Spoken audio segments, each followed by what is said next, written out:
নমস্কার বন্ধুরা, আশাদের খোঁজে রান্নাঘরে আপনাদের স্বাগত জানাই।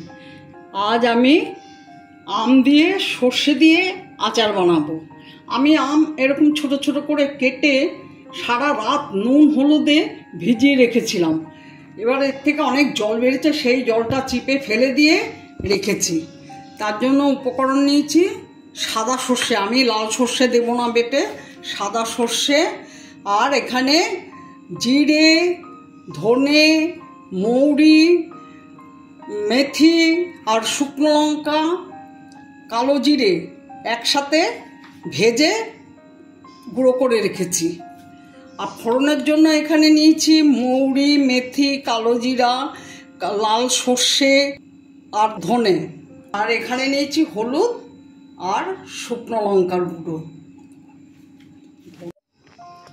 আমি গ্যাস অন করছি।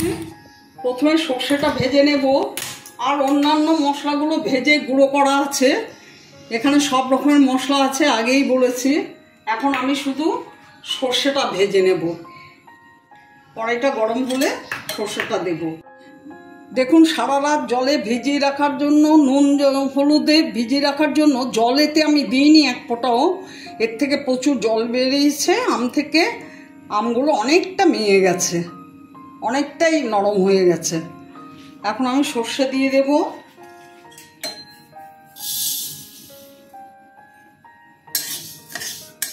সর্ষেগুলো ভাজা হয়ে গেছে, নামিয়ে নিচ্ছি।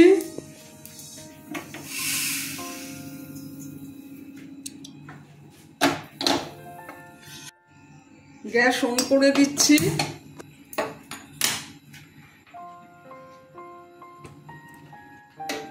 সর্ষের তেল দিয়ে দিচ্ছি। তেলটা গরম হয়ে গেছে, লঙ্কা দুটো দিয়ে দিলাম। আর এগুলো সব ফোড়নে দিয়ে দিচ্ছি।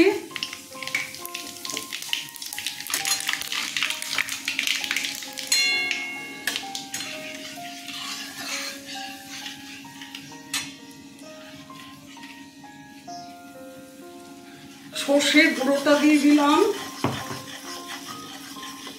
চিনি গুঁড়ো করে দিয়ে দিলাম,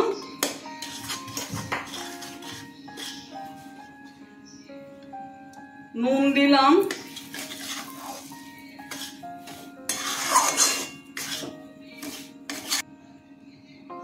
হলুদ দিলাম, লঙ্কার গুঁড়ো দিলাম। এবার মশলাটা ভালো করে একটু নাড়িয়ে আমগুলো দিয়ে দেবো।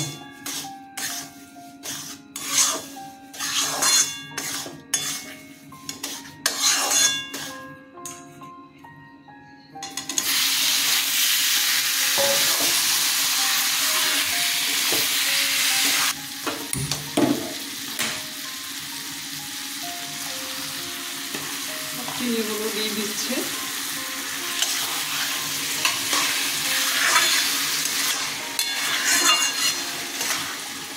বাকি মশলা মৌরি, জিরে, ধনে, মেথি, কালো জিরে সব ভেজে গুঁড়ো করে রেখেছিলাম, সেটা দিয়ে দিলাম।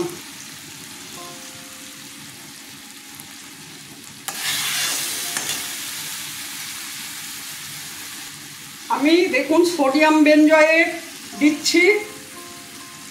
1 বছরের ওপরে সংরক্ষণ করা যাবে এই সোডিয়াম বেনজয়েট দিলে পরে। আমি সেটা দিয়ে দিলাম একটু। আমার আচার হয়ে এসেছে। আমার আচারটা সর্ষে আচার।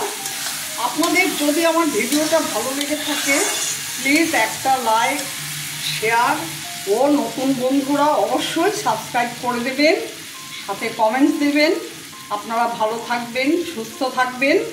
ভিডিওটা দেখার জন্য ধন্যবাদ।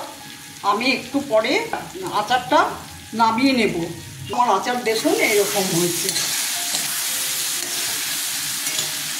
আমি গ্যাস অফ করে দিচ্ছি।